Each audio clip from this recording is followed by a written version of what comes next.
இந்த எஸ்ஏஆர் ஃபார்மை எப்படி ஃபில்அப் பண்றது அப்படின்றத அந்த வீடியோல பார்க்க போறோம். இந்த வீடியோல நீங்க எப்படி இந்த ஃபார்மை ஃபில்அப் பண்ணணும்ன்றது ரொம்ப தெளிவா நான் உங்களுக்கு சொல்றேன். ரொம்ப ஈஸியான மெத்தட் தாங்க. இந்த ஃபார்ம் வந்து ஃபர்ஸ்ட் நீங்க வாங்கிறீங்க, வாங்கும்போது 2 ஃபார்ம் கொடுப்பாங்க. இந்த ஃபார்ம் ஒருவேளை தப்பா எழுதிட்டோம் அல்லது ஃபார்ம் மிஸ் ஆயிடுச்சு அப்படின்னா கவலைப்படாதீங்க. உங்களோட ஓட்டர் ஐடியை கொண்டு போய் இ-சேவை மையத்துல கொடுத்து இந்த ஃபார்மை திரும்ப வாங்கிக்கிறோம். ரெண்டாவது, இந்த ஃபார்மை நீங்க வாங்கிட்டீங்க அப்படின்னா மேல வந்து முதல்ல பார்க்க வேண்டியது உங்க பிஎல்ஓட நம்பர் இருக்கும், மொபைல் நம்பர் இருக்கும். அந்த மொபைல் நம்பருக்கு இந்த ஃபார்மை ஃபில்அப் பண்ணிட்டு அந்த மொபைல் நம்பர்ல கூப்பிட்டு அவங்க கிட்ட கொடுத்துடலாம். அதுக்கு அடுத்து ரைட் சைடுல இந்த போட்டோ இருக்கும். உங்களோட போட்டோ இதுலயும் நேர்லயும் ஒரே மாதிரி இருக்கீங்கன்னா கேட்க மாட்டாங்க.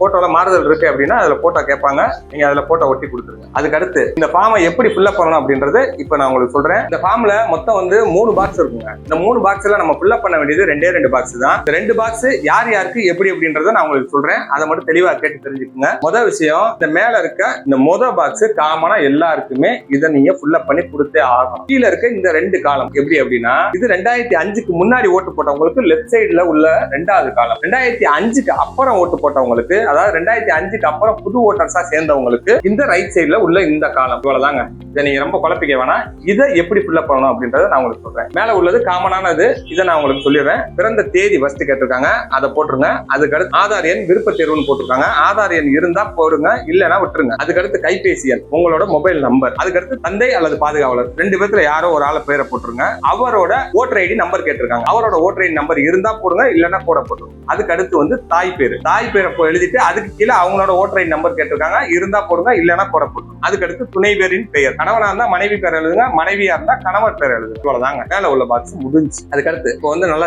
கேட்டுக்கோங்க. 2005க்கு முன்னாடி ஓட்டு போட்டவங்களுக்கு இப்ப சொல்றேன். இந்த லெஃப்ட் சைடுல உள்ள இந்த பாக்ஸ், ரைட் சைடுல உள்ள பாக்ஸ்க்கு நீங்க போகாதீங்க. இதுல வாக்காளரின் பெயர், உங்களோட பேர் தான் இதுல எழுதணும். உங்க அடையாள அட்டை நம்பர் இருந்துச்சுன்னா, அதாவது பழைய ஓட்டர் ஐடி நம்பர் இருந்துச்சுன்னா அதை இதுல எழுதுங்க, இல்லைன்னா விட்டுருங்க. அதுக்கடுத்து உறவினர் பெயர், உங்க தந்தை பேரோ தாய் பேரோ அந்த ஓட்டர் ஐடியில யாரோ ஒருத்தவங்க பேர் கொடுத்துருப்பீங்க இல்லையா, அந்த நம்பரை வந்து இதுல எழுதுங்க. அதுக்கடுத்து என்ன உறவு முறை, அவங்க உங்களுக்கு என்ன உறவு முறை ஆகுதோ அதை எழுதிருங்க. அம்மாவா இருந்தா அம்மா, அப்பாவா இருந்தா அப்பா, அதை எழுதிருங்க. அதுக்கு கீழே மாவட்டம், எந்த மாவட்டத்துல 2005ல இருந்தீங்க, இப்பயும் அங்கேயே தான் இருக்கீங்கன்னா பிரச்சனை இல்ல. 2005ல ஒருவேளை நீங்க ஷிஃப்ட் ஆகி வந்திருந்தீங்கன்னா எந்த மாவட்டத்துல இருந்தீங்கன்னா அந்த மாவட்டம். மாநிலம் வந்து தமிழ்நாடு தான். சட்டமன்ற தொகுதியின் பெயர், அப்போ நீங்க எந்த சட்டமன்ற தொகுதிக்கு ஓட்டு போட்டீங்களோ அந்த சட்டமன்ற தொகுதியை இதுல எழுதுங்க. அதுக்கு கீழே அந்த சட்டமன்ற தொகுதிக்கு ஒரு நம்பர் இருந்திருக்கும். அந்த நம்பர் தெரிஞ்சா எழுதுங்க, தெரியலன்னா பிஎல் ஓட்ட சொல்லிருங்க, அவங்க எழுதிக்கிடுவாங்க. இவ்வளவுதாங்க. இப்போ 2005க்கு அப்புறம் புதுசா ஓட்டர்ஸா சேர்ந்தவங்க அவங்களுக்கு மேல உள்ள இந்த பாக்ஸ் காமனா உள்ளதுதான், ஏற்கனவே சொன்னதுதான். இந்த லெஃப்ட் சைடுல உள்ள பாக்ஸ் நீங்க எழுத வேண்டாம், அதை அப்படியே ஃப்ரீயா விட்டுருங்க. ரைட் சைடுல உள்ள இந்த பாக்ஸுக்கு போயிருங்க. இந்த பாக்ஸ்ல நீங்க எழுத வேண்டியது என்ன அப்படின்னா, 2005க்கு முன்னாடி உங்க வீட்டுல அம்மாவோ அப்பாவோ உங்க சொந்தக்காரங்க உறவினர்கள் யாரோ ஒருத்தவங்க ஓட்டு போட்டிருப்பாங்க இல்லையா, அவங்களோட ஓட்டர் ஐடியை எடுத்துட்டு வந்து அதை இதுல எழுதுங்க.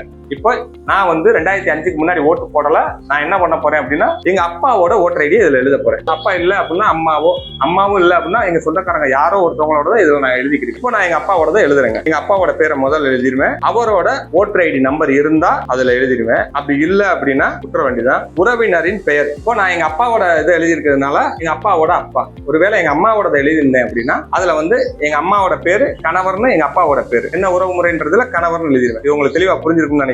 2005க்கு முன்னாடி எந்த மாவட்டத்துல இருந்தோமோ அந்த மாவட்டம். மாநிலம் தமிழ்நாடு. சட்டமன்ற தொகுதி, அப்போ 2005க்கு முன்னாடி எந்த சட்டமன்ற தொகுதியில ஓட்டு போட்டாரோ அதை எழுதணும். அதே மாதிரி தாங்க நம்பர் தெரிஞ்சா எழுத வேண்டியதா, இல்லைன்னா நம்ம பிஎல் ஓட்ட கொடுத்து எழுதிக்கிற வேண்டியதா. அவ்வளவுதான். இது ரொம்ப சிம்பிளான ஒரு விஷயம்.